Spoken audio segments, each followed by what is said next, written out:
lost most of his body fat and was having difficulty staying warm during the long, cold nights.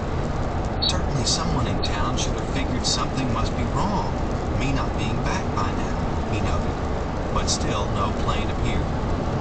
It would be just like Carl to assume that somebody would magically appear to save him, says Stoppel. He was a teamster. He drove a truck, so he had plenty of downtime on the job, just sitting on his butt inside his rig, daydreaming, which is how he came up with the idea for the Brooks Range trip. It was a serious quest for him. He spent the better part of a year thinking about it, planning it, figuring it out, talking to me during our breaks about what gear to take. But for all the careful planning he did, he also indulged in some wild fantasies. For instance, Stoppel continues, Carl didn't want to fly into the bush alone. His big dream originally was to go off and live in the woods with some beautiful woman. He was hot for at least a couple of different girls who worked with us, and he spent a lot of time and energy trying to talk Sue or Barbara or whoever into accompanying him, which in itself was pretty much pure fantasy land. There was no way it was going to happen. I mean, at the pipeline camp where we worked, Pump Station 7, there were probably 40 guys for every woman. But Carl was a dreaming kind of dude, and right up until he flew into the Brooks Range, he kept hoping and hoping and hoping that one of these girls would change her mind and decide to go with him.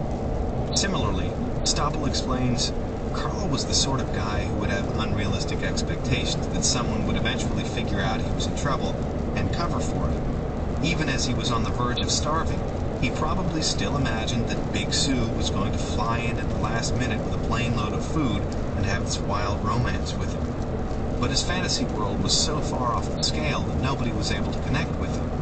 Carl just got hungrier and hungrier.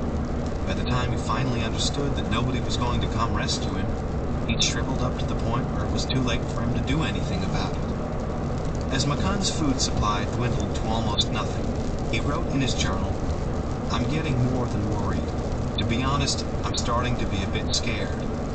The thermometer dipped to -5 degrees Fahrenheit.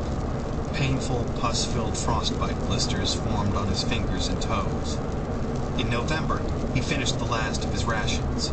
He felt weak and dizzy. Chills racked his gaunt frame.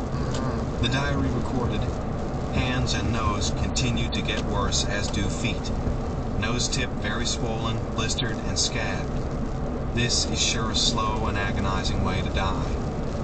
McCunn considered leaving the security of his camp and setting out on foot for Fort Yukon, but concluded he wasn't strong enough, that he would succumb to exhaustion and the cold long before he got there. The part of the interior where Carl went is a remote, very